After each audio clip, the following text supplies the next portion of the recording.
Hello， 大家好，我是小北。Hello， 想我们吗？也很想你们。这一年过得太快了，朋友们，这一年过得真太快了。不过这一年也有我的收获啊，从节目播出一直到现在，我的小北指南一共演了90多场。不错。然后有一些脱口秀演员听到之后还跟我开玩笑呢，说小北你怎么演这么多场？家里不会是欠了些钱吧？啊？我说首先这不好笑。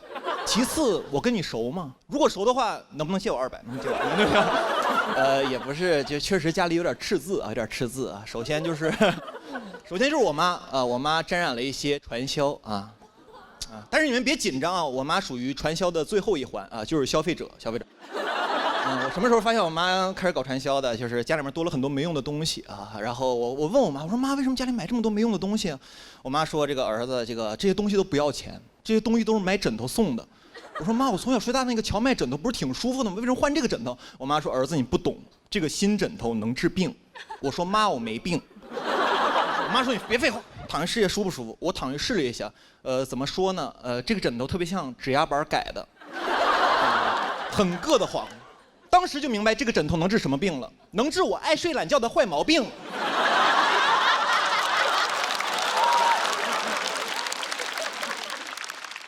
但是我爸从来没有抱怨过我妈一句，从来没有说过我妈一句不是。不是因为我爸这个人多善解人意，是因为他投资也失败了。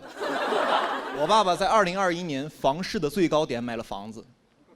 我还清楚记得那个夏天，我回河北老家，我爸开车去机场接我，回去路上我爸一言不发，脸色特别凝重，嘴上起了个大泡。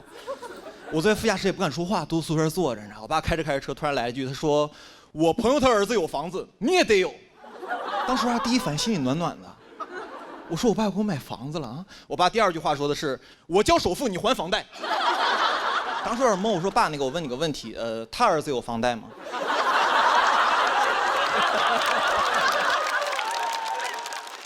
我爸说那没有。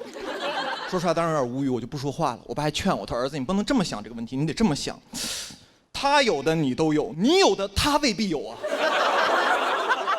我说你跟我玩朝三暮四呢是吗？然后我爸当时给我拍了肩膀，跟我说了一句话让我记忆犹新。他拍着我肩膀跟我说的，儿子，现在再不买房就来不及了，现在不出手以后就很难出手了。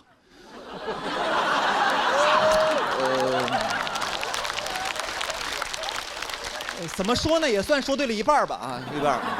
然后当时我就一直不说话，我爸还接着劝我，他说儿子实在不行当投资了呗啊，这房子每年都涨，实在不行你过2年你不住得给卖了，赚点钱什么的。我家在河北秦皇岛，我们那儿有个特别著名的地产叫阿那亚。我跟我爸说，爸实在不行在阿那亚买个房子，我听说那儿不错。我爸说儿子，你可能很久没有回河北老家了，你对这个市场还不是很了解。阿那亚那地方离市中心多远呢啊？儿子敢不敢打个赌，3年之内阿那亚必黄？还阿那亚呢？阿那亚再好，能有恒某靠谱？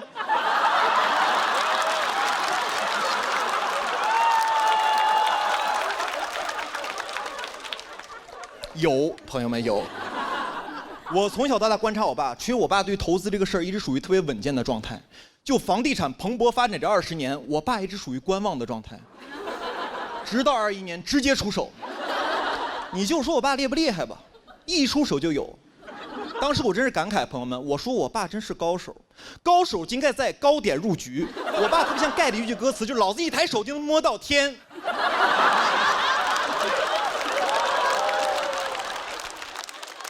我的钱变成袅袅炊烟啊！这2年我家那块房子跌得太惨了。我跟我爸说，爸实在不行再把房子卖了吧。我说亏点我也能接受。我爸跟我说，他说儿子，你对这个市场还不是很了解。爸爸早就挂上去了。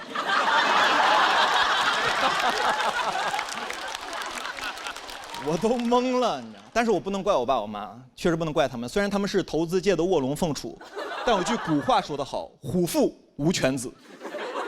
我在21年开始理财。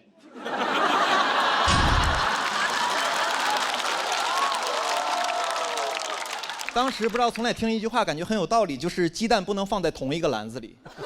谁能想到，朋友们，我们一家3口把鸡蛋全摔了啊！鸡蛋不能放哪儿？不能放篮子里啊，放地上啊！不要了，死了得了，你知道。但是就这么投资，我家也不是一个蛋都没剩下啊，我们家剩了3个穷光蛋啊。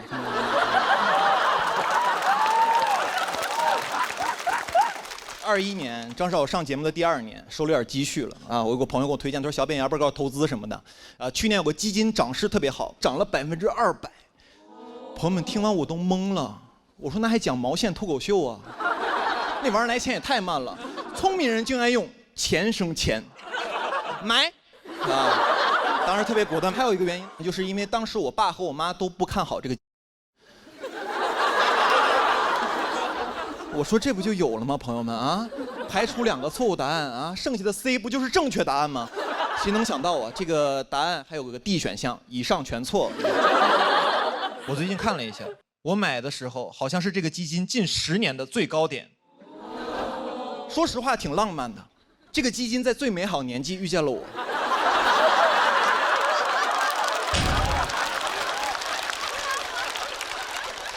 21年。在我家属于一个很特别的年份，我和我爸在不同的领域顶峰相见。今年住在家里的新房子里，成宿的睡不着觉。我跟我妈说：“我说妈，你这枕头也不治病啊。”我说睡不着。我妈安慰我：“她儿子没事儿。”爸爸妈妈也睡不着。这枕头能不能治病我不知道，反正这2年给我治得服服帖帖的。治好了我的阳光开朗，治好了无忧无虑，我的天真浪漫再也不会复发了啊！朋友们，不说了，时间不等人，我准备去买黄金了。谢谢大家，我是小伟，谢谢。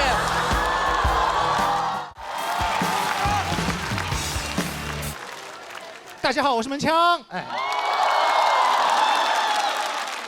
很高兴回来了，很高兴回来了。去年节目播出之后啊，生活发生了一些小变化，赚到钱了。我前老板还发消息问我，他说门枪你回不回职场？回职场，我连他消息都不回。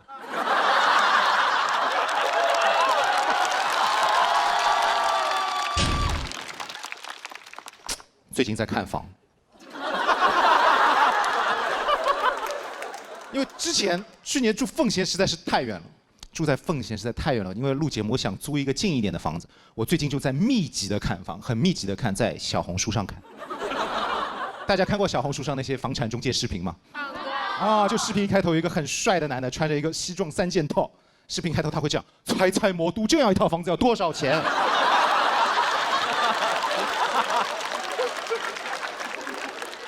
他给我推了一套郊区的一室户，毛坯房。这个中介还非常有信念感的介绍，他说：“总裁欢迎回家，您家就在地铁21号线终点站，26年底开通，总价60万。”总裁为什么要住地铁终点站？他钱呐，都充交通卡里啦。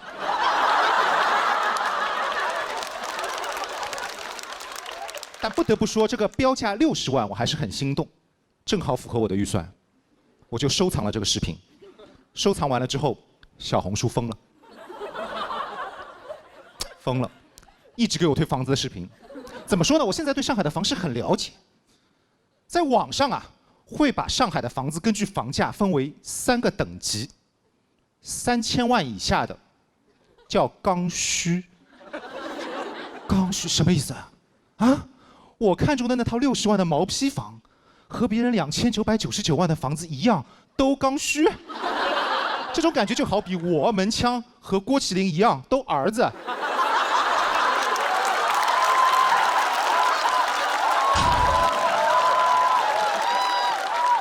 大鹏和斯皮尔伯格一样，都是导演。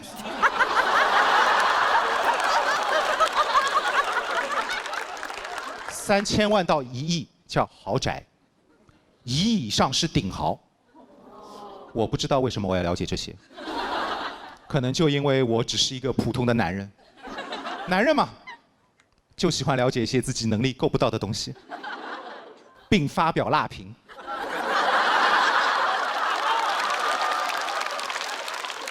我身边朋友都这样。法拉利开起来不舒服。张伟丽打不过我。黄嘉尔没有上海户口。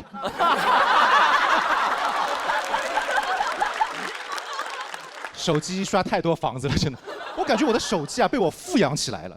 打开首页全部是什么珠宝腕表香奈儿，游艇豪宅王嘉尔。啊，我明明只看中一个毛坯房，我的信息茧房却是个豪宅。我这个在我自己的信息茧房里发财致富了，这难道不就是作茧自缚？真的薅养起来了，真的肆无忌惮。一开始给我推的是猜猜这样一套房子要多少钱啊？前2天给我推了一套上海市市中心顶层大平层。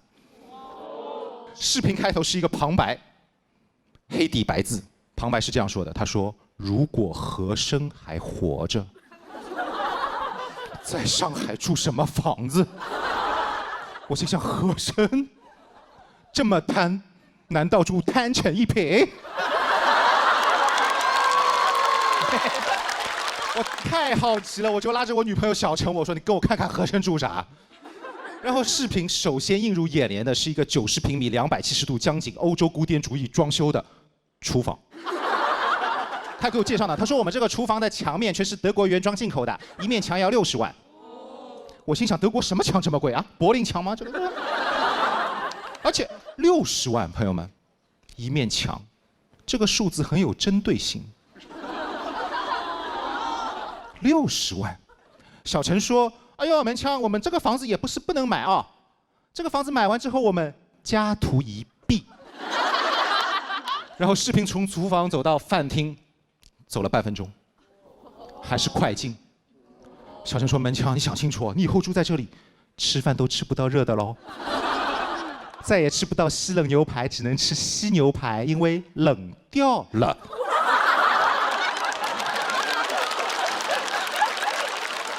然后是这个房子的最大卖点，3梯1户。我的反应比你们还慢。我当时看完之后，3梯1户什么？3梯1户啊？为什么要3梯？为什么有钱人出门要3部电梯？啊，为什么？这谁住？这个房子只能给哲学家弗洛伊德住，要么给余祥宇住。啊，每次出门，每部电梯分别装着他们的本我、自我和超我。最后是这个大平层的售价1亿8千万，1亿8，我吓死了，我想要退出，手都在抖，不小心抖进了详情页。他给了我一个最优的购房方案，他说首付6000万，还可以啊，就2个刚需而已，分期30年，每个月还60万，60万，不知道你们是不是还记得，我一开始只想要买一套60万的房子。刷了几个礼拜手机，我现在每个月要买一套60万的房子。我感觉我被这个视频冒犯到了，有点被这个房子骂了啊！我怎么在我自己的信息茧房里都能被搞破房？我觉得不能只有我一个人破房，这也是我写这个段子的主要原因。严格来讲，这个段子不是讲给你们听的，是讲给你们手机听的。看到这里的观众朋友们，已经来不及了。下一次打开手机，你的小红书首页就是3梯1户和珅门枪，王嘉尔没有上海户口。听一段脱口秀，附赠一个信息茧房，主打一个防不胜防。谢谢大家，我叫门房，谢谢大家。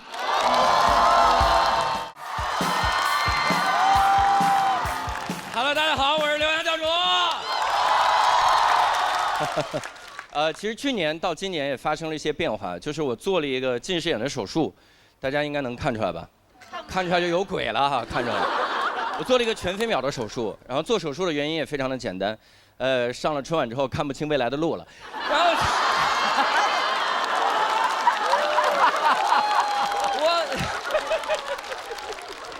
我当时做这个手术很紧张，我想先在小某书查一下，我想搜一下全飞秒手术到底是什么样。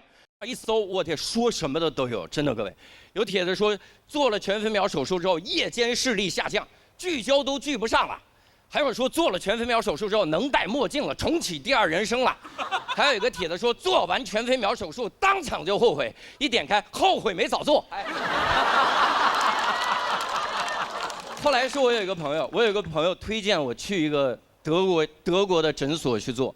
说实话，各位，我听到是德国诊所的时候，心里有一丢丢的向往，因为我以前听过很多关于德国的都市传说，我不知道各位听说过没有？有一个最有名的，我给你讲一下，最有名的青岛下水道的故事，各位听过吗？你们来着了，今天你出去之后，你就是最懂青岛下水道的人。说青岛下水道为什么这么多年一直不堵？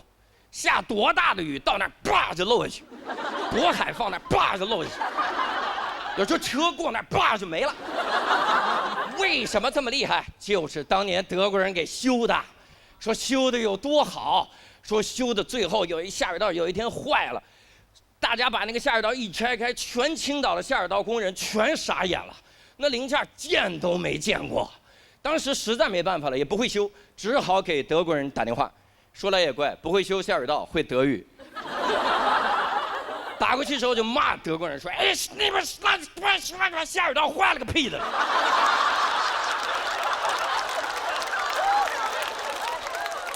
当。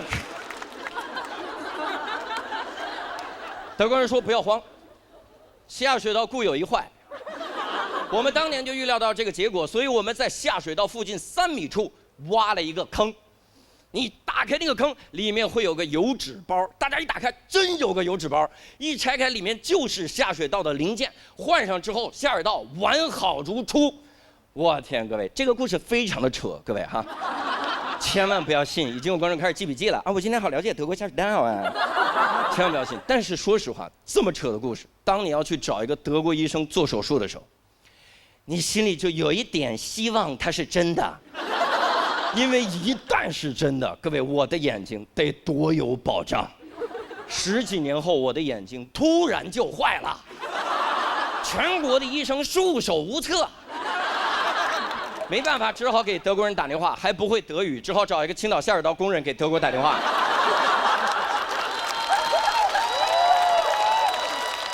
青岛下水道工人一打过去，哎，那下水道好了，眼睛完蛋了。当，德国人说不要慌，我早知道眼睛固有一坏，所以我们在他角膜3厘米处挖了一个坑，你们中文叫酒窝。那里面我放了个油纸包，大家一打开，真有个油纸包，里面一拆开就是我的角膜。换上之后，眼睛完好如初。德国医生因为私藏角膜被判无期。当然我去了那个医院，我发现最大的问题根本不在于医术，这个根本不用担心，最担心的是怎么跟德国人交流。我天，我们俩那个交流，用德语我不会德语，用中文他以为他会中文，我们俩交流，我中间实在没办法，我说不行就用英语吧，啊，我也教了10几年英语，德国口音的英语，说慢点我应该听得清。各位，德国口音一点都不是问题，词汇量是个大问题啊。那医学词汇一个都听不懂。那医生给我描述了一下全飞秒手术的全过程，我从全飞秒手术就没听懂。我给各位科普一下，全飞秒手术的英文叫 SMILE， 听着像一个手术的名字吗？我在那聊着聊着，他跟我说 SMILE， 我就。他说 999 you smile， 我说 I smile 着呢，哎，这都快 laugh 了，这嘴再咧就疼 cry 了，这就。最后我实在没办法，我在医院里随便找了个护士，我说您好，那个麻烦您能当一下我们的翻译吗？那个护士说可以，2个字刺痛了我。我30多岁了，教了10几年英语，英语没法跟人沟通。那护士看着20刚出头，能翻译德语。所以我特别毕恭毕敬，我跟人护士说：“我说那个，能麻烦您问一下，我的夜间眩光会严重吗？”那护士问医生：“他的夜间眩光会严重吗？”我说：“刚刚这个环节我是哪儿不会呢？”然后最紧张的是做手术当天，做手术当天真的非常紧张，因为我非常担心这个手术出风险。各位你应该能理解，我无法承受近视眼手术带来的风险，因为我们已经有一个盲人脱口秀演员了，不仅盲了，段子都被他写差不多了，去年拿着段子都得第3了。我要是出了风险，我真是字面意思上的白瞎了。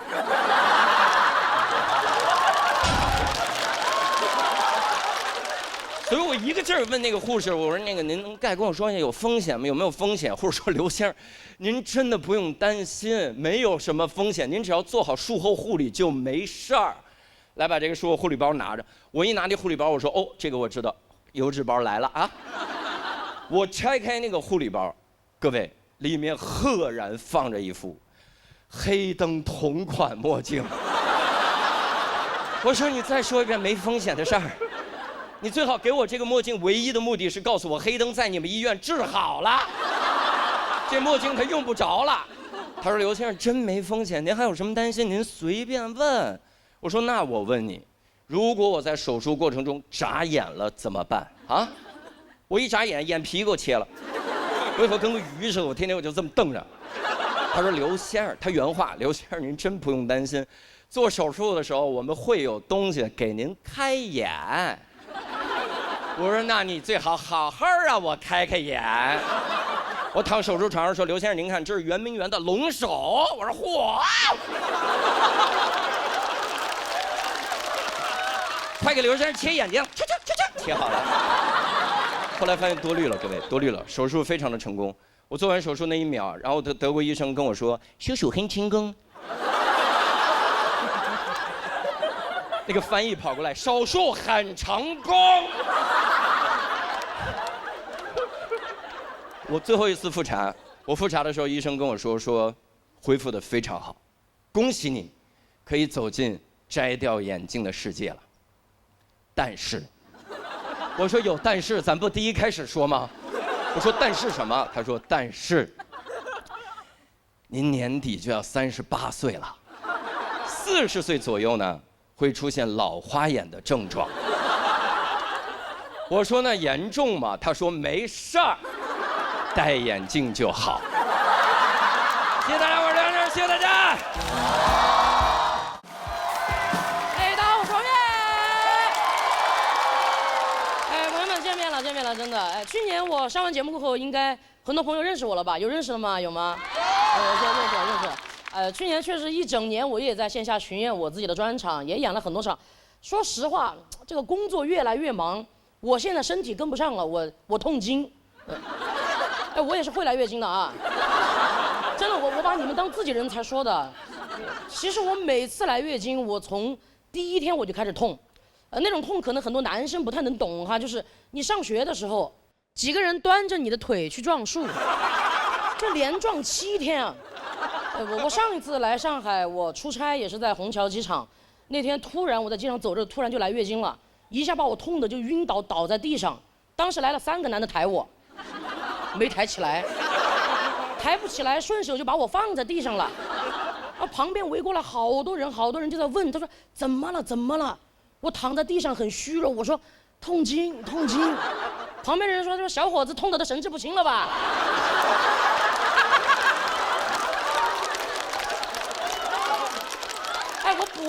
我又补了一句，我说女的。旁边人说都什么时候了，怎么还在想女的？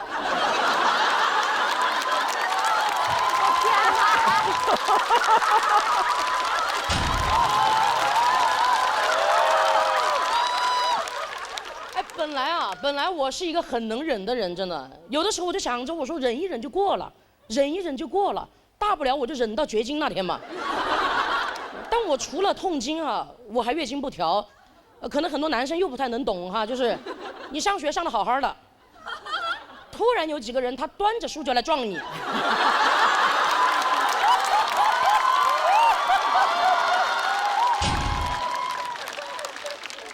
我的月经就是这个样子，真的，来的时候也不说一声，到点儿了他又不走，在的时候我浑身都不舒服。我的感觉这个东西不应该叫大姨妈，应该叫领导。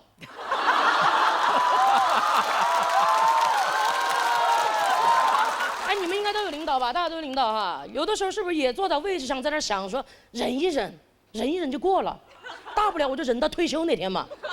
你掐指一算，你说退休那天刚好就是绝经那天。而且我觉得世界上最幸福的女人就是那些退了休又绝了经的女人，但现在应该没有这样的女人了哈。现在虽然绝经提前了，但是退休延后了啊。这个月经不调，月经不调，我不知道你们谁不调哈，我要调。我还是找了一些小诊所去看的，前后起码找了8个医生给我调，调完了他们说我月经不调。有的时候把那个医生都调烦了，给我抓了药，他开始这个药也来点儿，那个药也来点儿，到最后他都问我，他说这个你来点儿不来点儿？我说我是来医院抓药的，我又不是上食堂打饭的，我这。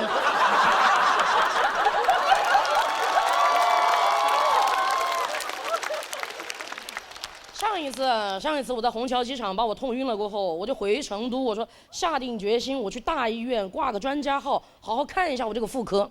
那天我老早就去了，一到诊室，医生问了一些基本问题，他就给我提了个要求，他说你能不能把你衣服撩起来，我检查一下你的胸。我怎么好意思嘛，我胸又长得不好看，我虽然没有身材，但是我有身材焦虑哈。他长得像一个8字，好了，你们也不要盯着看了。而且那段时间本来就因为月经不调，我的8字还挺硬的。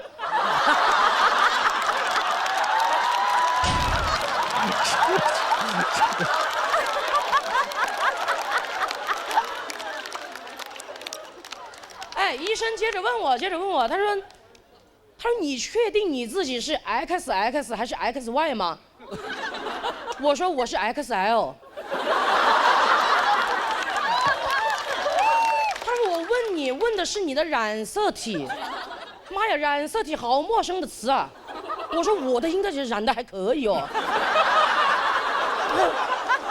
医生也很难为情，他就问我，他说：“哎呀，你不要误会，我是观察你，长了一圈小胡子，你声音有点像个男的，我怀疑你体内有2套系统。”妈呀，当时把我吓坏了，我说什么意思？一套安卓，一套 iOS。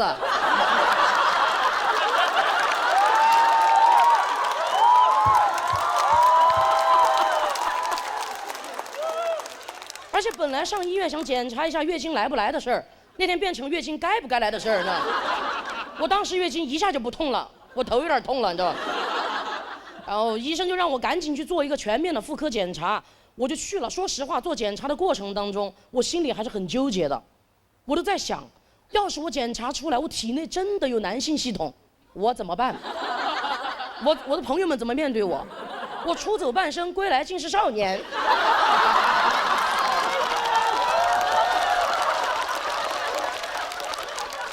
我想了一圈，我觉得这个事情，世界上最开心的人应该是我爸爸。我爸爸太想要个儿子了，但他这辈子只剩下了我和我妹妹。不过我觉得这个事情什么时候跟他说，他应该都会很开心的，哪怕他去世那天，我就站在他面前，把我的检查报告拿出来，我说：“爸爸，其实我不是你的小棉袄，我是一个假2件。”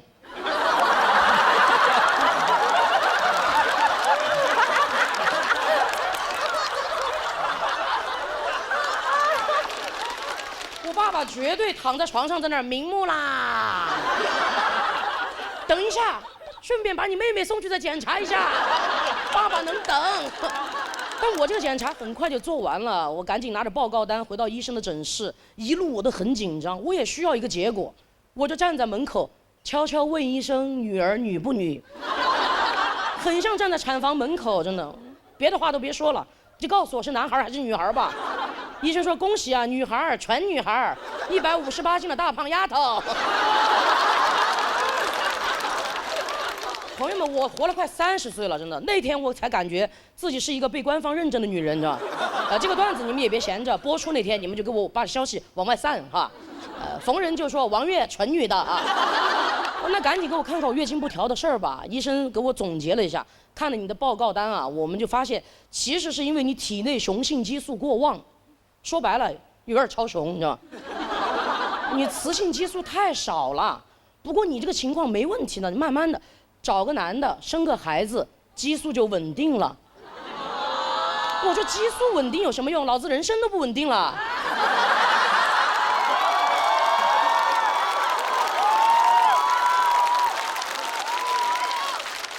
再说了，我是来医院看病的，我又不是来求子的。你让我这个样子，我上哪里去给你找个男的？我一想，我说，哎，虹桥机场那儿3个男的，还挺有责任心的啊。但我后来在想，居然在那一刻，我真的在考虑，要不然就听医生的吧。我找个男的当个药引子。但我觉得我这样不对，这样不对啊！大家都说不要物化女性，我居然在那儿要物化男性，你知道？我就问医生，我说其他真的没办法了吗？医生说实在没办法的话，我当时就知道他有办法。他说，要不然就给你开点补充雌性激素的药吧。我说啊，这难道不应该是第一个办法吗？那个药我买了，就几十块钱一瓶，我现在也在按时吃。说实话，月经已经好多了，而且它调整那个雌性激素嘛，补充上来了。现在有的时候在家里开始偷偷穿裙子了，你知道？所以啊，朋友们，真的，关于医学、婚姻、男人、痛经，我觉得咱们能花几十块钱解决的问题，真的没必要花自己几十年。谢谢大家，我是王悦，谢谢，谢谢。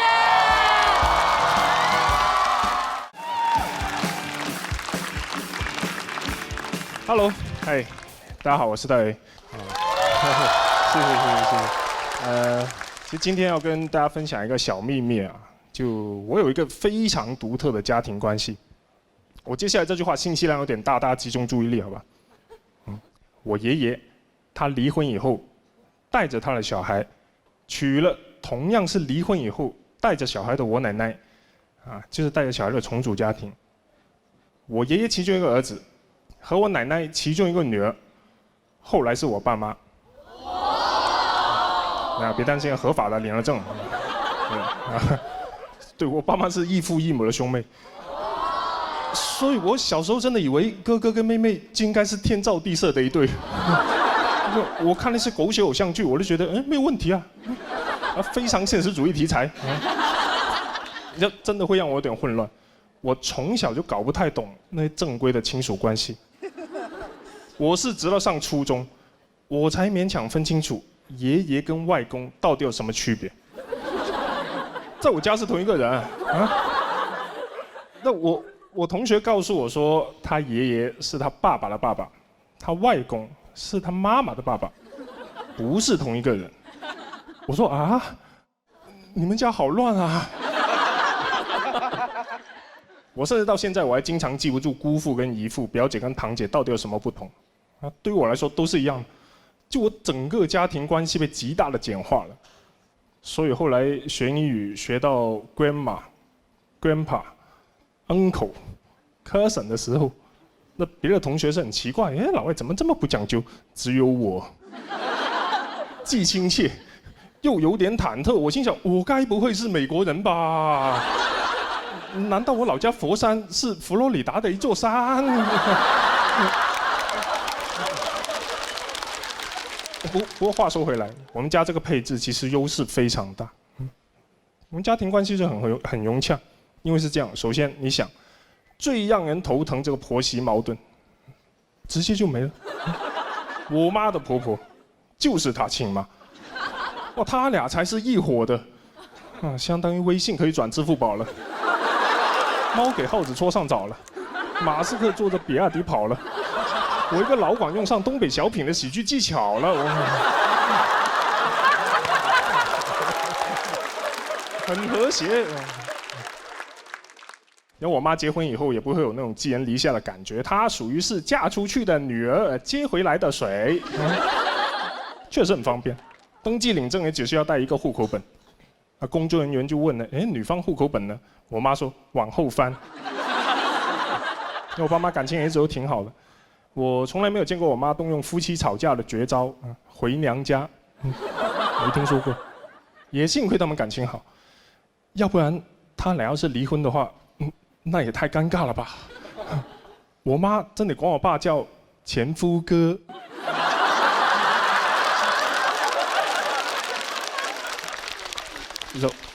我也不可能跟我爸断绝父子关系，会很蠢。我怎么跟他说？我没有你这个爸爸，从今以后你只是我的舅舅。正月就去剪头，确实好处非常多。还有像什么过年回家都不用争回谁家的，根本说不完。我爸曾经语重心长地跟我分享他婚姻的经验，他说：“我跟你妈这一路走来，真的。”好省事，可能婚姻长久的秘诀就是省事。这家庭关系太好，以至于我看到别人家族微信群的名字，我都有点想笑。我说就凭你们，也配叫相亲相爱家人？顶多客客气气两家人。就一般家庭里面最难处理各种问题，在我家都不存在。我们家结构性不矛盾。正所谓树挪死，人挪活，亲妈最好是婆婆。当然你们也不可能模仿，对吧？所以我也不在这里婆婆妈妈了，就祝大家家庭幸福吧。谢谢大家，我是戴伟。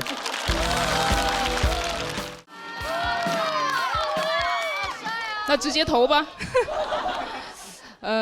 希望你们已经习惯这种口音了，然后可能你们也看不出来，我真的很高兴能看见你们。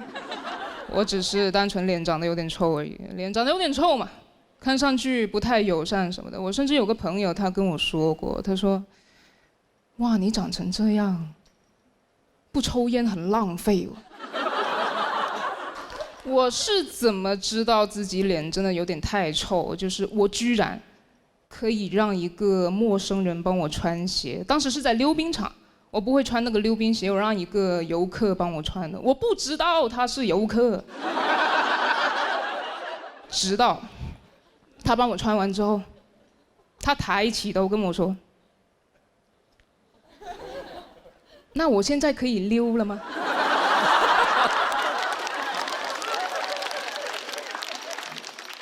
我跟他道歉，我说：“你为什么不拒绝我呢？你不觉得这样很奇怪吗？”他说：“啊，我不知道，我以为你人就是这样的，不敢说什么。你脚上又穿着2把刀。”哎，我觉得我在他眼里面，我可能是那种，就是如果在路上突然背后痒了，会强迫一个路人帮我挠痒的那种人。你过来，手干不干净啊？你过来帮我挠一下背吧。哦，这个你不用管，这只是我身上背着的几条人命而已了。脸臭是天生的，我小时候也长这个样子，但说实话，小时候是不会有人给我递烟的。我这种长相只会被别人看不顺眼，甚至有一些嘴比较坏的人还会说我丑。主要是上学的时候嘛，我只要经过一群男生，他们就会开始打闹，他们都会喂，你老婆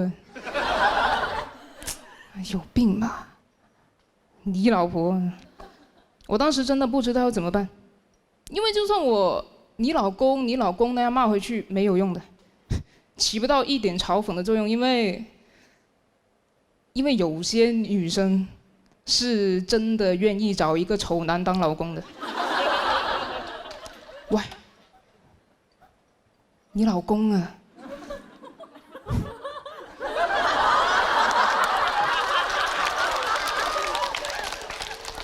对呀，哎呀，他人很好的。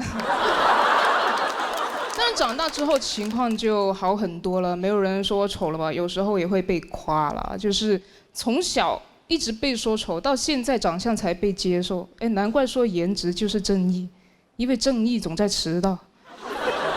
有时候我发一些演出照在网上，会有网友在下面评论说：“姐姐杀我。”背上又多了几条人命。我朋友跟我说，他说：“哎，你这不是丑啊，你这种叫做长得有高级感。就是如果你在农村的话，肯定还是丑的。在大城市，大家会觉得你很酷。你到了什么米兰那种地方，大受追捧。我没有去过米兰，但我去过农村，很准。”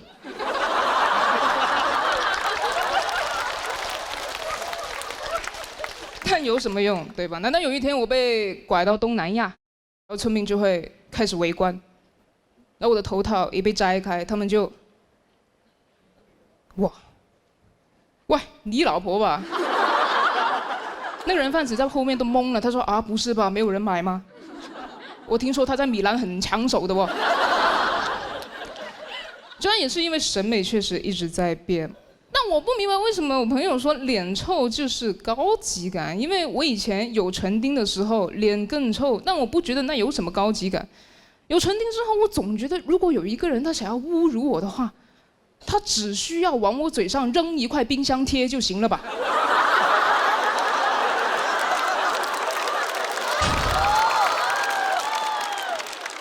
所以其实我对于长相上面的称赞还是有点警惕，就好像唐朝是以肥为美的，对吧？但瘦的人可能就很可怜。就其实唐朝一开始真的是以瘦为美的，我甚至觉得杨贵妃其实没那么喜欢吃荔枝，她只是以肥为美之后，她想尽办法快速增肥，然后刚好听说岭那边有一批货很猛。万一皇上又换口味，喜欢那种什么大腮帮子的话，妃子全都得去嚼槟榔。整个后宫都是方块脸，皇上一推开后宫的门，哇，来了，我的世界。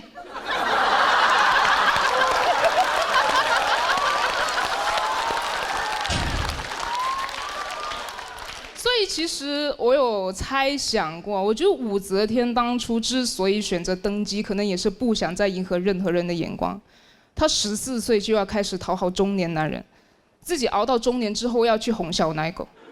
她可能有一天在想，怎么穿个衣服都要看别人颜色，烦死。那我穿龙袍算了。聊到这里，谢谢大家，我是李卓妍。哎，大家好，我是东晓。哎，谢谢大家。很明显，节目组对黑灯啊，有点审美疲劳了，你知道吗？啊，需要一个全新的并行在这儿。我跟大家解释一下，我腿脚不太方便，啊，就是走起来歪歪扭扭。这个是小时候一次脊柱上手术后遗症导致的。哎，当时手术前，大夫跟我们家的人说做完手术之后就有2种情况，第一种就是小腿发育不良，影响行动不便；第二种就是大脑发育不良，智力缺陷。很害怕，朋友们。哎，你想，前者是我未来人生的道路上充满了磕磕绊绊，而后者是我未来人生的道路上不知道什么是磕磕绊绊。哦，天哪！哎，从你们反应当中，朋友们，哪个结果更好？显而易见。所以当时全家做完手术之后，赶紧给我检查了一下，万幸啊，是瘸了。在学校的老师也经常教育我说：“东晓，你看你腿脚不方便，你没办法玩，你就应该想办法好好学习。”我说：“老师，我要没办法玩，我不应该想办法玩吗？对吧？哎，人不就应该去想办法得到那些你得不到的东西吗？对吧？老师，那你评不上优秀教师，你快想办法玩吧，好不好？”在学校里，老师什么活动都不会让我参加，啊，什么都不让参加，就是为了保护我啊，怕我受到伤害。也很感激老师，但是我觉得还是可以参加一下的。比如说6年级的时候，老师让我参加了一次运动会，啊，运动会扔垒球，朋友们很感动。6年了，老师，你终于想起来我胳膊是能用的。哎，每天都去操场上练习扔垒球，然后隔壁班都问我说：“东晓，你在干什么？”我说：“我要代表我们班参加运动会。”传出去说我们班太狂了，运动会让别的班2条腿。啊，真到扔垒球那一天，朋友们，我站在那条线前面，我扔出那一颗垒球，划出一条优美的弧线，我燃了。哎，我当时觉得我虽然腿脚不好，但我依然可以为班级赢得荣誉。我虽然腿脚不好，但我不需要别人的同情。但我确实腿脚不太好，我没站稳踩线了，你知道吧？哎，就取消成绩那一刻，我特别想问裁判，我说腿脚不好，没有人同情一下吗？啊？自从那次之后，老师还在教育我要好好学习，认真学习，还拿我们班长给我举例，说：“东晓，你看咱班班长，啊，每天从早做到晚，从早到晚就在这学习，每次都考第1名，你羡慕不羡慕？”我说：“老师，我不光羡慕，我还恨啊！他有好腿，他不用啊，他从早做到晚。”谢谢大家，我东晓就分享到这，谢谢大家。大家好，我叫尚小菊。大家好，我叫王九龙，我们是叔叔和我。谢谢。说实话啊，第一次站到这个舞台，心里多少有点紧张。不要紧张，天塌下来我帮你顶着。谁在说话？哎呦，不低头都看不见你。你不要拿我的身高开玩笑啊！我的身高在德云社还是很神圣的，我是为数不多可以跟郭德纲老师平等对话的人。好，身高咱们就不提了。好啊，这一次我们的表演跟相声有所不同，会有一点。因为今天呀，我们不要桌子，不要大褂，不要包袱，不要排名，我们脸都可以不要。这得要。你要他干嘛？你要他干嘛呀？毕竟我最近在准备一件人生大事。哦，你要风光大葬。没那么大呀。那就随便买。就不是这个事儿啊。是什么事儿？我要求婚。我不同意。谁跟你求婚了？谁跟你求婚了？你要结婚了，那以后谁跟我玩啊？再说你结婚有什么好的呀？我现在已经遇到合适的了。那我们是最好的朋友，你求婚你不让我参与。所以说呀，让你帮我出个主意。求婚的日子定了吗？现在还没有定好。定8月29，吉利。哦，敢问那天是？我生日。你生日？你生日？这聊正事儿呢。我想跟您说的是，求婚就要出其不意，日子定好了就没有惊喜感了。人定好了还没惊喜感呢。渣男。哎，我这不顺着你那话说呢吗？哎，你知道你哪天跟他求婚，他肯定猜不到吗？哪天呀？昨天。昨天。柯南也猜不到啊。是哦，你女朋友叫柯南。你岳父叫毛利小五郎啊。你在说什么？你赶紧帮我找求婚的地点。你有没有想过在哪里合适？我是想在比较热闹的地方。热闹？对。山东大集。热闹，每天人山人海。不，我带他喝早酒去啊。热闹啊！不，找个女生爱去的地儿。女生爱去，快递站。他有没有快递站？去那里翻一翻，感觉跟要有似的。不，这也不行啊！有没有那种空间私密、闲人勿扰，哪怕我多花点钱也行？那就 ICU。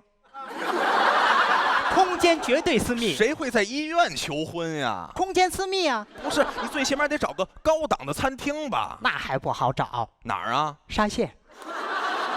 那儿高档吗？你就说惊不惊喜吧。不是，你在沙县求婚太奇怪了吧？确实很奇怪啊，在沙县求婚怎么能不点盖饭呢？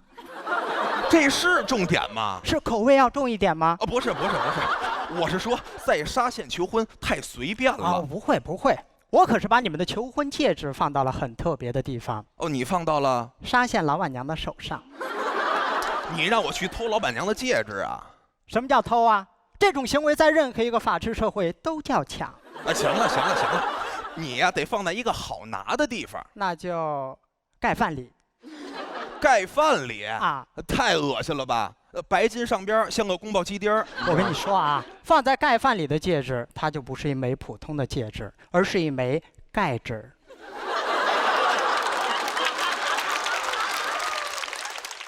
钙指是个什么鬼呀？钙指你都不知道，你还在这里搞喜剧？是钙指。哎呀，S 也不发音呐。哎呦，他会不会因为这个谐音梗提前猜到盖饭里有钙质啊？他甚至猜不到这是个谐音梗。戒指。当你把这个戒指给他戴上以后，你将不是凡人，人世间的情分不能再沾半分。不能沾半分，我结婚图啥呀？这戒指能套头上吗？当你把这个戒指，安假肢来了，你上边。你相信我，现在你就把他约出来。不是，现在约他2个人是不是太尴尬了？会有一点，你叫上你所有的朋友。好，我也叫上我所有的朋友。你干嘛叫你朋友啊？我不瞒你说啊，我的朋友特别爱吃沙县。你拿我请客来了？那好了，只叫上我所有的朋友。我朋友呢？你背着我还有别的朋友，你个丧良心的！你不也有别的朋友吗？那扯平。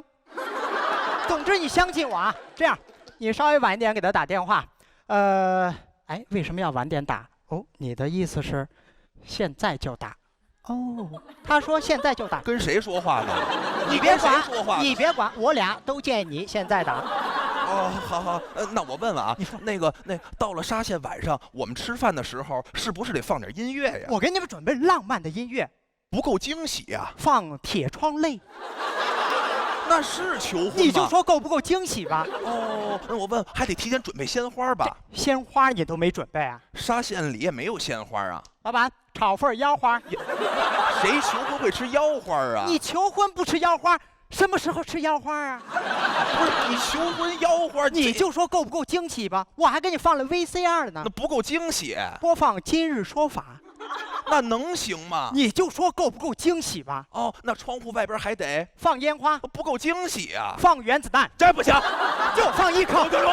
行，半个都不行。你要记住，没有惊喜感的求婚毫无意义。那我最后总得说点什么吧？你单膝跪地，我单膝跪地，拿出戒指，我拿出戒指，说求婚词，不够惊喜。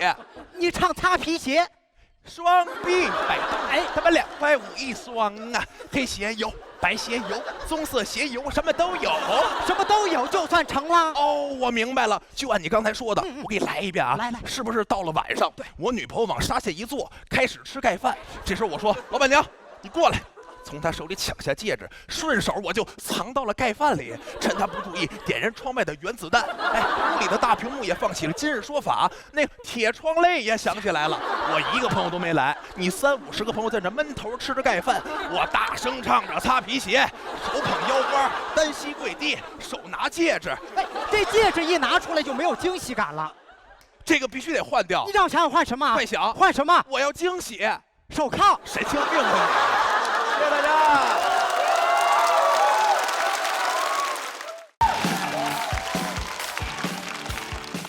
Hello，大家好，我叫黄妍锦，我今年26了，还没有谈过恋爱。我之前跟朋友说的时候，他说快拉倒吧，我看你长得像离过婚的。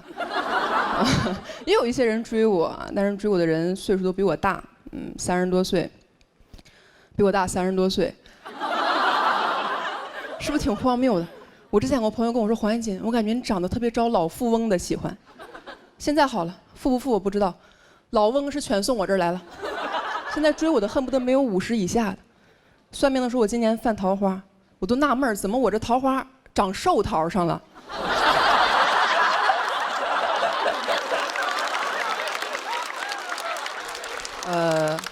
最近有一个男生应该是对我有意思啊，比较年轻，52，我都觉得他有点幼稚。他是我的一个领导，他会半夜3点翻到我2年之前的一条朋友圈，给我点了个赞。我说老年人是较少哈，我是个很爱发朋友圈的人，我算了一下，2年来我发了2000来条朋友圈，半夜翻我2000条朋友圈，拿我朋友圈当读者看了。而且我是不知道你们朋友圈平时都会分享一些什么内容，我朋友圈分享的东西很简单，全是我对一些事儿的想法，我对一些事儿的观点。我发现这个老头大半夜不睡觉，翻了我2000多条观点，就赞同我1条。我都觉得他那条不是赞同，他在那儿留了个书签儿，说今天就读到这里吧。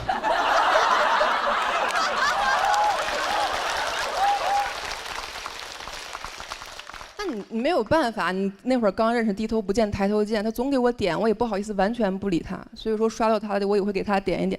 问题是，他给我点的全是我2年之前的朋友圈，没人发现，我给他点的都是他最近的朋友圈。现在所有同事都在传我要追他，在他朋友圈里面只有一种赞我是不怎么敢点的，他会分享他自己的健身视频，还会喊我一起健身。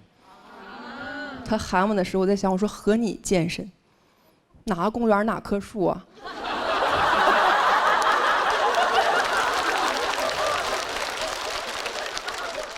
我有时候看他发那个视频，我也觉得挺搞笑的。我还想去跟同事聊，我说：“哎，你看他朋友圈发那个健身视频了吗？”我同事翻了一下，说：“没看见呀。”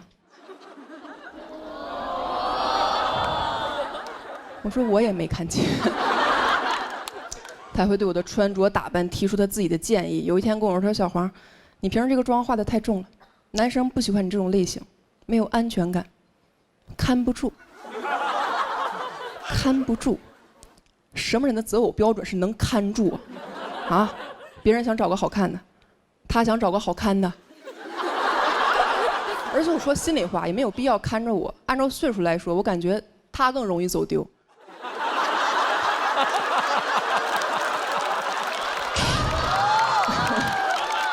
这个人好像一直觉得自己在跟我搞暧昧，他有点太笃定了，他笃定到我都开始怀疑自己了。我说会不会其实我喜欢他，就是我没发现，他发现了。过了几天给我发来这么一条消息，他说：“黄妍锦，你喜欢什么类型的男生？”我当时看完脑海内警铃大作，我说坏了，这老头要跟我表白。你怎么回他？我喜欢什么类型的男生？我说我喜欢年轻的。有点过于针对他了。我说我喜欢长得帅的，他这种人又很难认为自己不帅。你很难找一个切入点。我真的绞尽脑汁，另辟蹊径，回了他一句，我说：“你是要给我介绍对象吗？”哈哈哈！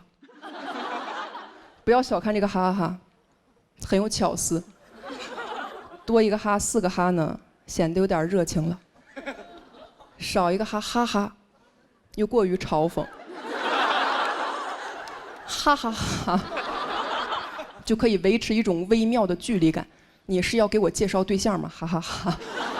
我真的觉得这个是我能想到的最智慧的、最委婉的拒绝了。大爷回我说：“我想把自己介绍给你。”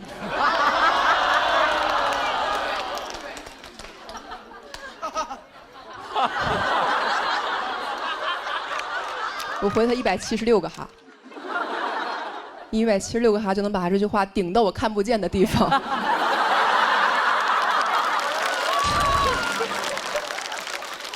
就是我发现他这种人不懂一个很简单的道理，叫做面赤不雅。就是你作为一个文明的现代人，很多话其实不需要我当面骂你就应该明白，对吧？你就感觉他在装糊涂，因为这个人平时在单位跟他的领导一点就通，怎么到我这一点言外之意都听不出来，只能听到自己想听的。我说你是要给我介绍对象吗？他只能听到你我对象。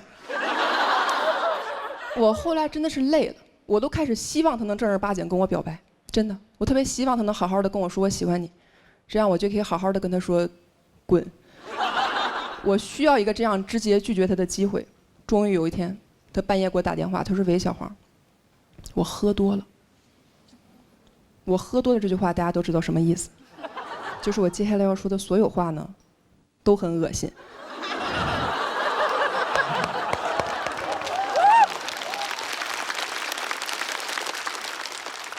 他说喝多了，我就喝多了跟你说啊。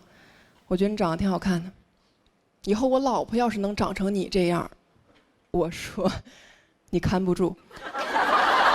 讲到这儿吧，现在。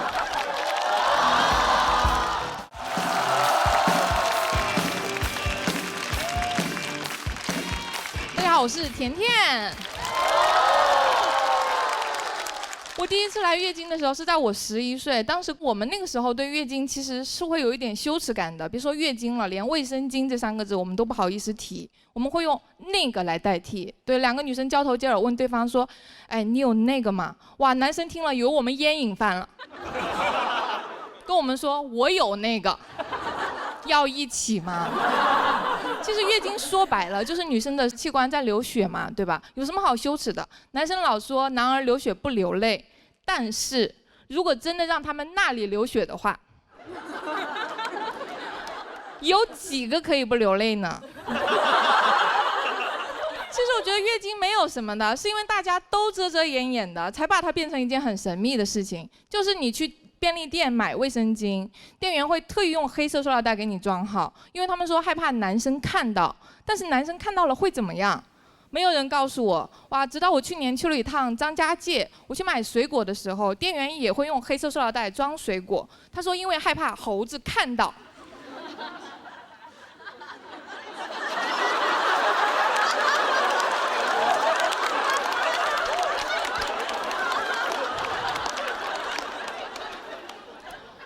会抢，但人肯定是和猴子不一样的。其实我们人更喜欢抢黑袋子装的东西，因为现金、黄金都是用黑袋子装的，对吧？现在卫生巾也用黑袋子装了，你说是不是就会有一个倒霉的笨贼，曾经就抢到过卫生巾？啊，但是我一点都不为他担心，因为即使他气到吐血，也能很快的把血止住。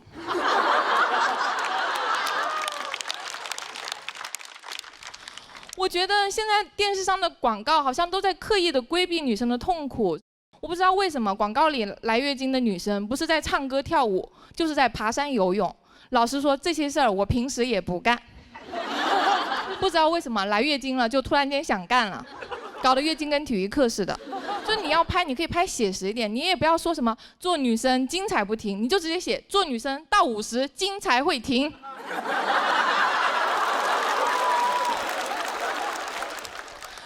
最气人的就是卫生巾的长度，居然没有一个牌子的卫生巾长度达标。我真的合理的怀疑研发团队全是男生，因为他们最擅长的就是谎报身高。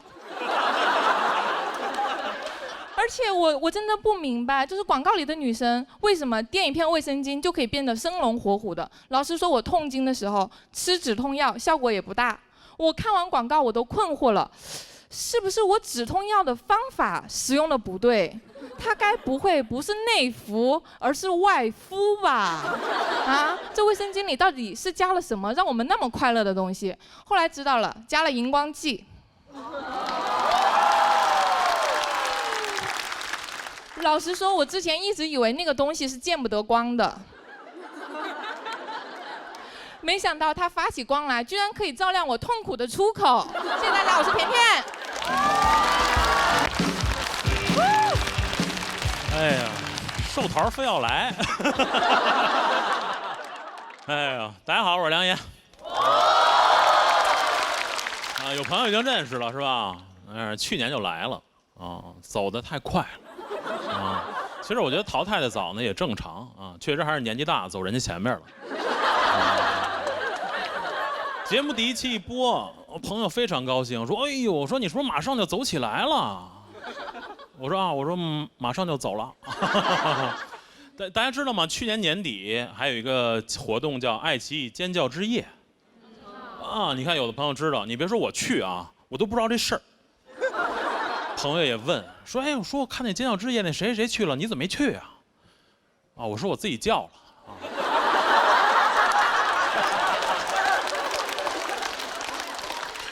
我也叫了一夜啊，跟哪儿叫不是叫。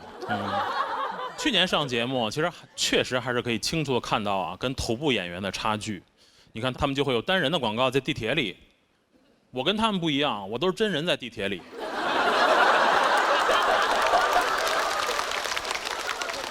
对吧？你看这些头部演员，他们的自媒体都是商务，我那儿都是业务。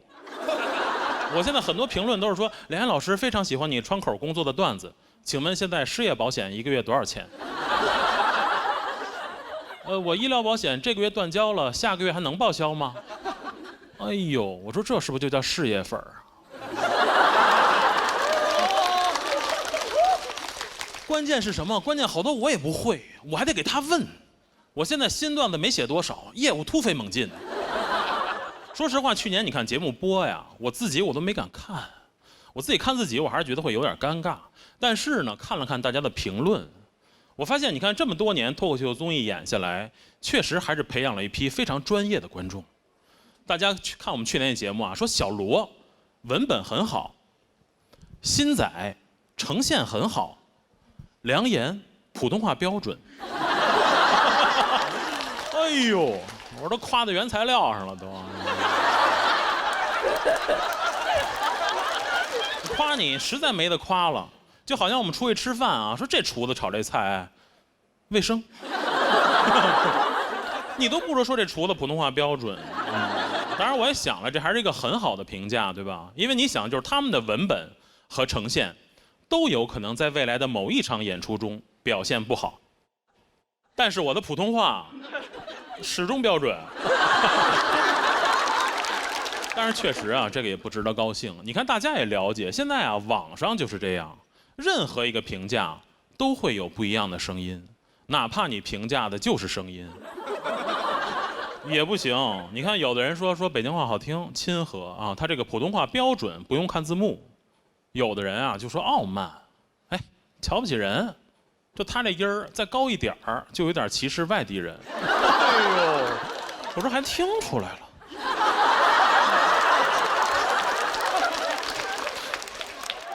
没法解释啊，他没有逻辑，他不说内容，他就说口音，这玩意儿怎么改啊？我从来没想过有一天北京话被歧视是因为疑似歧视外地人。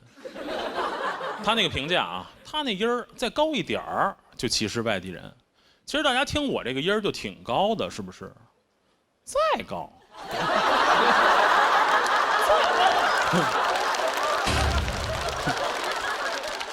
我试了，再高一点儿，我除了皇上谁我都瞧不起。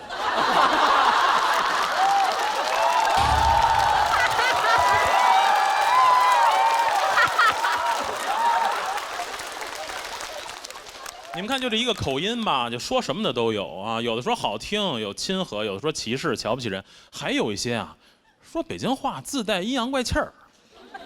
笑什么？这是铺垫啊，这是铺垫。我自己不觉得啊，我看好多朋友写 report 说，哎，说听梁岩讲脱口秀就跟那个单位同事啊、大哥聊天似的，挺好的。我自己判断不准，我回家问我妈，我说您觉得北京话阴阳怪气儿吗？我妈说哟，这你还用问我啊？有一点。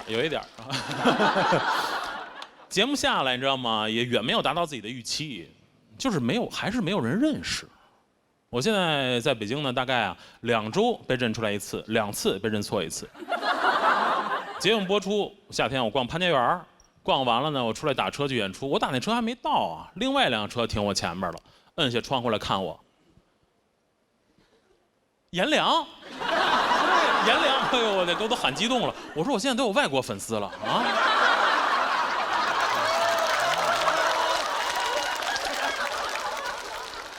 嘿，真是你啊！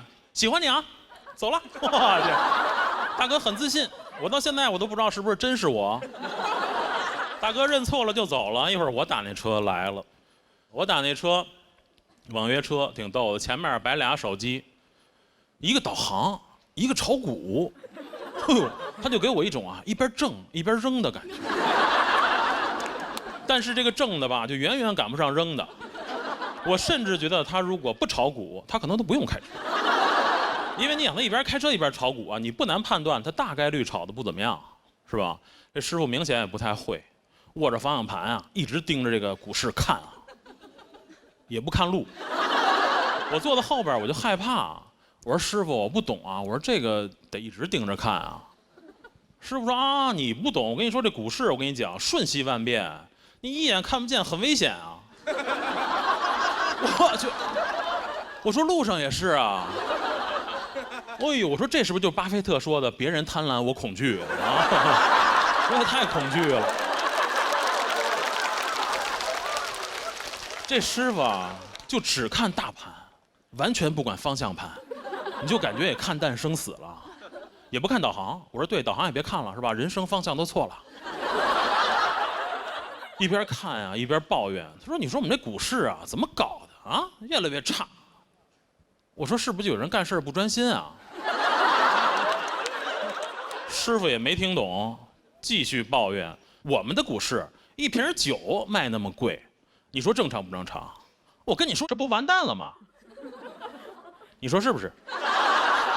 他说完啊，那车马上就安静了，唯一还有一点动静，就是我前面的那块屏幕还放着那些头部演员的广告，气得我就把头扭过去了。当时我们那车上啊，就是他不看导航，我不看副航。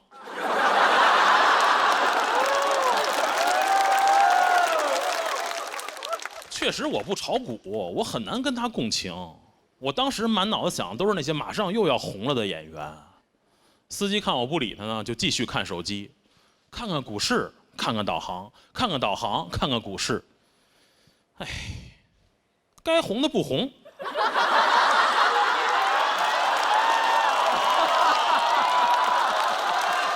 我跟你说，人有时候共情就是一瞬间。我说没错，这世界完蛋了。谢谢大家伙儿。哎，跟大家打个招呼，大家好，我叫郝方舟。大家好，我是赵小凡。我们是古语，我们是厦门来的一个漫才组合。啊，这个确实。哎，我其实想问问你，就是在平时讲漫才之余，你喜欢干什么事儿呢？我其实最近一直在追剧。哦，追剧，追那种讲刑侦探案的美剧。哎，我觉得整个办案的过程非常刺激，你能不能陪我体验一下呢？演一下这过程？对，没问题啊。从哪儿开始呢？这种案件一般是以警官接到一个电话开始。接电话，打电话开始。喂，你好，请问是赵警官吗？哎，这里是赵警官。外卖给您放门口了。从哪个电话开始？你要发现一起案件，发现一具尸体。喂，你好，赵警官，我发现一具尸体啊，是吗？给您放门口了。尸体也放门口啊？尸体也放门口啊？有点凉了，实在不好意思啊。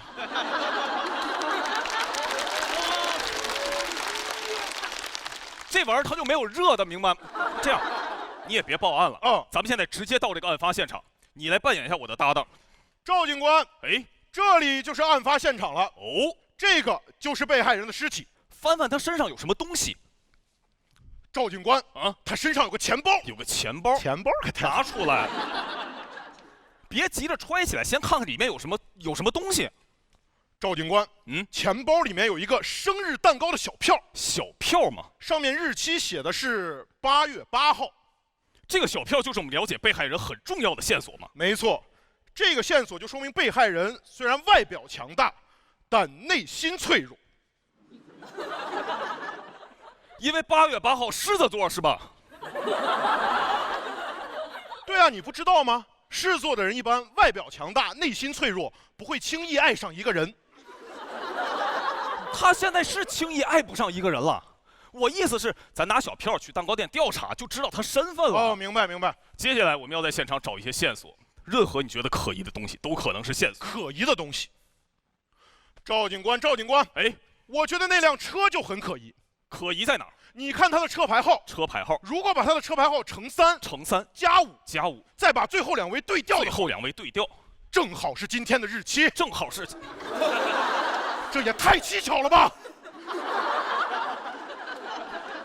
这哪儿巧了，大哥？你都算3轮了，你在试镜给我身份证号就算出来了，你不要硬把它往可疑上编，好不好？明白。所以这辆车牌号奇怪，并且沾满血迹的车并不可疑。沾满血迹倒是早说呀！你咋不等我死了才告诉我？线索收集的差不多了，咱们现在已经确认嫌疑人的身份了。咱们现在确认他的身份。咱们现在冲去他们家。现在去他们家。去他们家。不许动，举起手来。赵警官，他已经全都交代了。算他识相。他说什么？他说这边是305、306在那边。看清楚再揣呀！看清楚再揣，看清了是305，看清楚还揣305。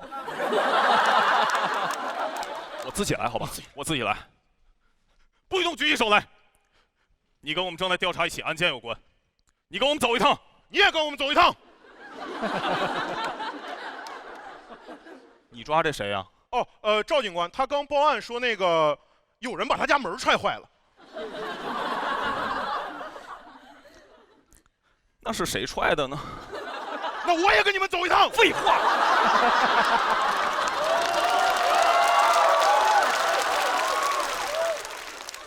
咱们这样，门的事之后再解决，先抓人好吧？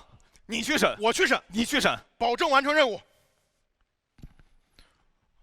那个个人情况麻烦交代一下吧，干什么工作的？哦，脱口秀演员，去年上过喜单。脱口秀演员，我看过你，你普通话特别标准。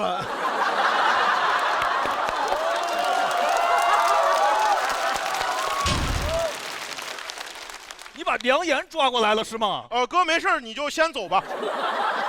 不是，哎，不是，为什么人就给放走了呢？哦，赵警官，我问清楚，他其实是咱们这个案件的目击者。不对，他是目击者的话，那被害人是怎么死的？哦，法医鉴定报告也出来了，说被害人是心脏病突发走的。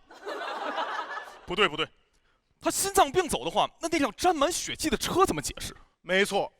现在唯一的疑点就只剩下那辆沾满血迹的献血车了。献血车，献血车，不是，咱俩在这费半天劲，心脏病没的。我早就跟你分析出来了，跟你说了，你没信啊？你哪儿分析出来了你？我说这个人虽然外表强大，但内心脆弱。在这儿分析出来的，够了吧你？谢谢大家。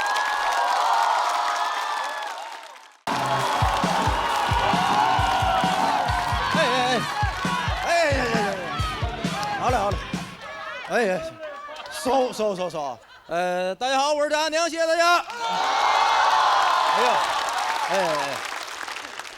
给各位讲讲，主要给严哥讲讲，严哥好像对这个节目走多远很在意哈，挺凶的。作为一个走了6轮的人来讲，上完节目会有很多收获，也不一定都是好的。像我就是收获了挺多，就是谩骂，你知道吧？也不一定都是好事真的。你那去年给我骂的可离谱了，说我这个口音是装出来的，说我在舞台上恶意模仿东北人。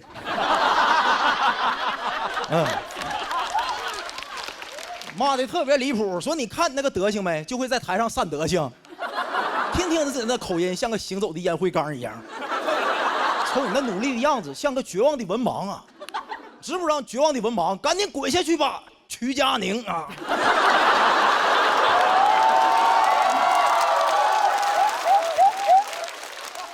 朋友们，他骂我是文盲，我好叫曲佳宁啊！你说他是文盲，他还认识曲？你看看，不聊那不开心的，不聊那不开心的。哎，今天说来也巧，正好是我31周岁第一天。哎，谢谢。31周岁什么概念呢？就是相亲的巅峰期了。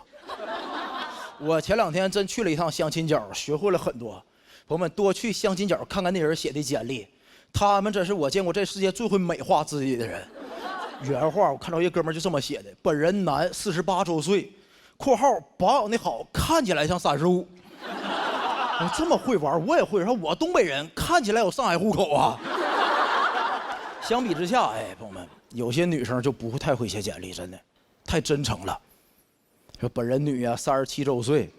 有过一次离异，希望你不要介意。你看我看到他的时候，我就以为离婚在相亲市场妥妥的减分项。就搁这女生旁边一个哥们写的原话，正是由于经历过离异的伤痛，让我更加成熟，我更加懂得经营婚姻的重要性。你看我看完人家写的，我感觉人这辈子不离婚就不成熟。按照这逻辑，难道以后相亲找一个蹲过监狱刑满释放的？他更懂得遵纪守法的重要性，你知道吗？我以为到这儿啊，离过一次就到头了。搁这哥们儿2行写的原话，经历过第2次离异，我痛上加痛，我比谁都成熟。我深陷泥潭，仍仰望星空。经历过失败的感情，仍渴望爱情。希望另一半有中华女性传统的美德，也有现代女性包容的思想，如春风与木棉一般接受离异。我更值得被爱。你看人家写的，就他这个金句比咱们脱口秀节目金句都多。我当时感觉人好像越离异，文采就越好。看完这么多简历，哎，朋友们，咱们想一个问题啊，在座挺多大学生，对不对？是不是现在应届生毕业工作不好找？你仔细想想，环境是有问题的啊。但咱从自己身上找找原因，有没有可能简历写的就平庸？以后你就这么写：本人3本留级（括号眼镜度数高，看起来像清华保送的）。多次论文查重未过，让我更加懂得珍惜原创的重要性啊！我深陷校园贷，仍渴望财富自由啊！你看这么写就无敌了。但我发现啊，你如果真正优秀啊，你就不需要这些花里胡哨的技巧。我当时看7、8个大爷大妈围在一个简历面前，我说谁这么优秀，引起大家这么大兴趣？我挤进去一看，确实优秀，就2行字儿：拆迁户急急急，年底分房子，电话要叉叉叉叉叉。朋友们，你们没仔细听，他连性别都没写啊，就这么优秀。朋友们，相亲角里有最厉害的简历，同样也有最厉害的 HR， 就红娘大妈。我这种人走在那相亲角里，是有那个大妈会对你感兴趣的，就上下就打量你，走过来就主动就问你：小伙子，咱们是干什么工作的？我说我脱口秀演员。完了他就左右打量你，就开始。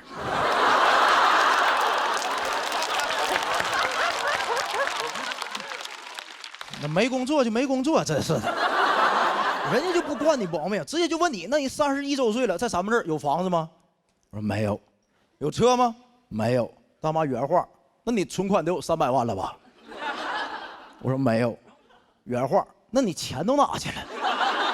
确实给我问懵了。我说对呀，我钱哪去了？我300万哪去了？是不是让富航小路全挣走了呢？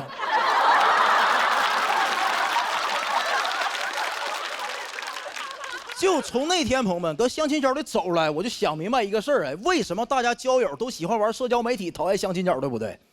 相亲角就是太残酷的现实，社交媒体就不一样，它给咱们提供了太多的这种情绪价值，给咱也惯坏了。用什么星座呀、塔罗、16人格，让咱们以为有独特的灵魂的找另一个独特的灵魂，其实也没那么优秀。你们做过16人格测试题没有？你仔细想想，他怎么问的你？以下哪种情况符合您的描述 ？A. 明智的 ，B. 充满魅力的。其实你俩都没有，你是 stupid and ugly 啊！你想一想，你看最后那个结果也特别好听，恭喜你，你是天生的企业家，恭喜你是天生的艺术家，恭喜你是天生的总经理人格，哇，天生的牛马全都信了，对吧？你用40多分钟，100多道题测出来你是一个独特的 I 人、J 人、P 人、F 人，大妈就1秒钟一个问题，老家哪的？辽宁的，哼，外地人，你看。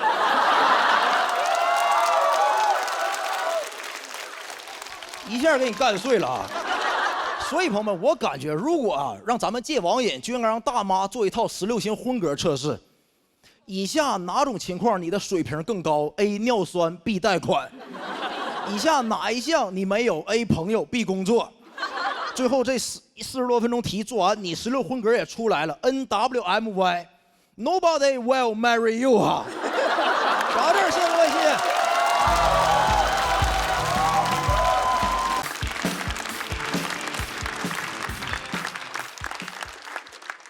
大家好，我是房主任。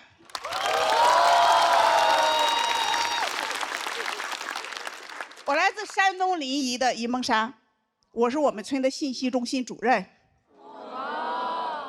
这个职位吧，每个村都有。北方叫车老婆蛇，南方叫蛐蛐人。主任就是这伙人的头子。我是一个50岁的新人演员，才出道。王月，哎，绝经和退休不会一块来。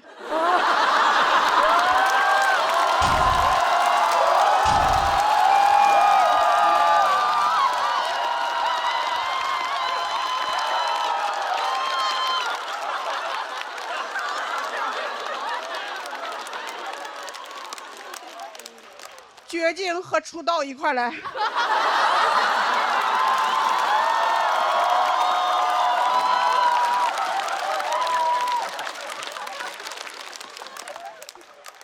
所以来说脱口秀，是因为我去看演出和脱口秀演员互动，网友都说我比演员好笑。剧场老板希望我来讲脱口秀，我就被招安了。我上一个被招安的山东老乡还是宋江呢。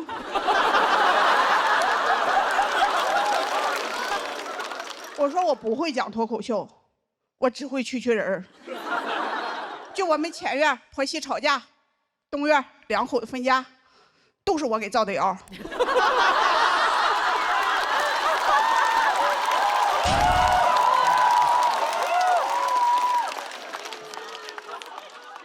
老板说这就是脱口秀。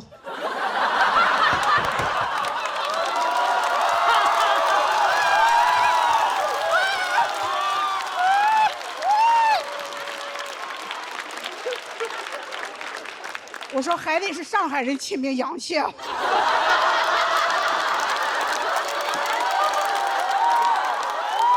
别太能翻了，太狠了。从我们村的田间地头来到了上海，我突然感觉我就是网上说的那种小镇儿造谣家。有人说大姐，你咋什么菜都知道啊？哼，我说我可是信息中心主任。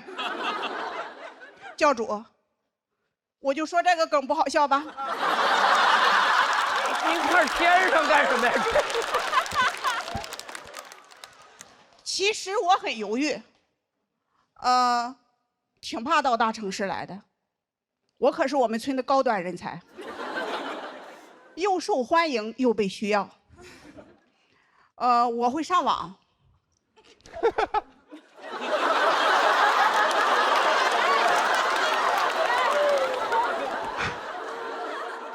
我们全村的智能家电，洗衣机、有线电视，有问题的都来找我。我是我们村的马斯克。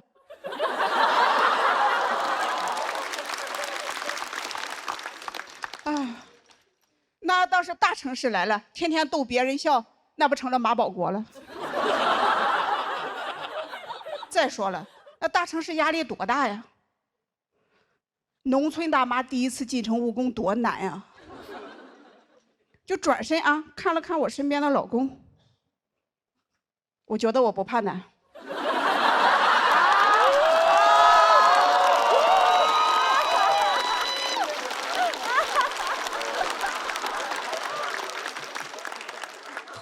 公比，大城市的压力算个啥呀？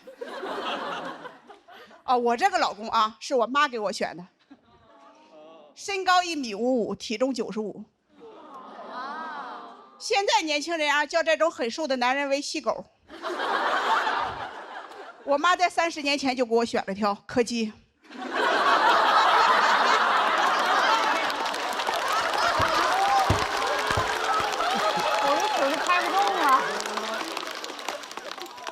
我妈说我大姐一直被家暴，都是因为她找的老公太高太壮了。我爸一看到这个又瘦又小的，说：“哎，这个行啊，这小玩意好啊。”我闺女跟他吃不了亏，他打不动。我俩第一次见面啊，我发现他何止是打不动啊，我感觉他都活不长。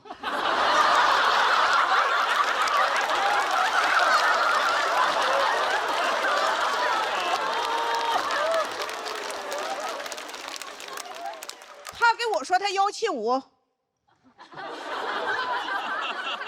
我说学呀。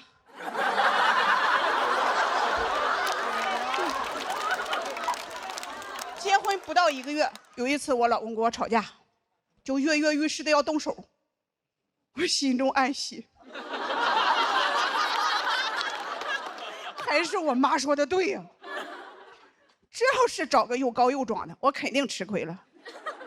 没想到啊，我老公是真狗，把他爸叫来了，双拳不敌4手，我就跑回娘家了。我爸一看到我啊，就说什么：“你被那个小玩意打了，你咋不养好了再来呢？这让别人看到多丢人啊！快回去吧。”我说：“爸，我再不来，你就该去吃席了。”那父子俩都进了医院了。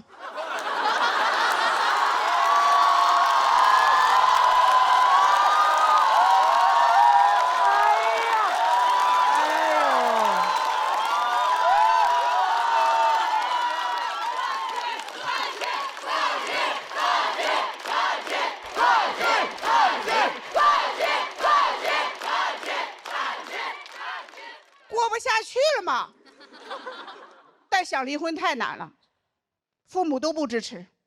我跟我妈说：“我说妈，他太懒了，我得离婚。”我妈说：“他又不是在外面有女人了，你有什么不能过的？”我说：“妈，他耍钱败家，我得离婚。”我妈说：“他又不是在外面有女人了，你有什么不能过的？”我说：“妈，他在外面有女人了，我得离婚。”我妈说：“他又不是耍钱败家，你有什么不能过的？”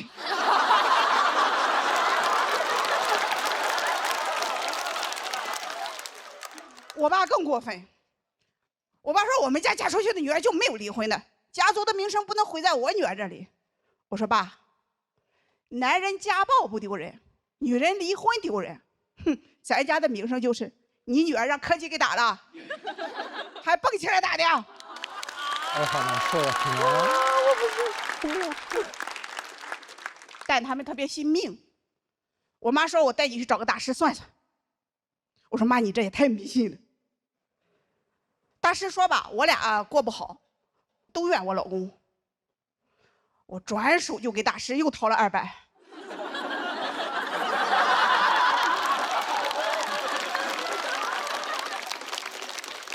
我说加个钟，你给我展开了说说。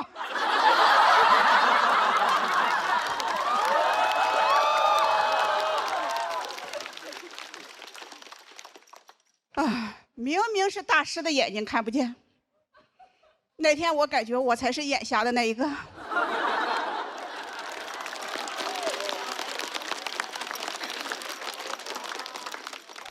就这么一过就是30年啊。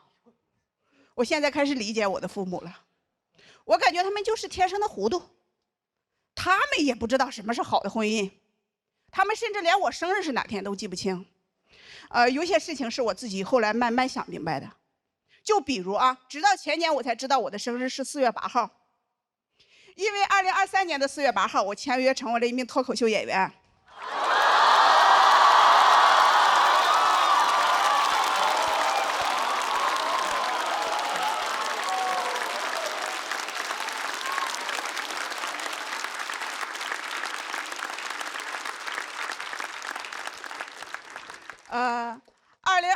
年的4月8号，我带着俩女儿净身出户拿到了离婚证书。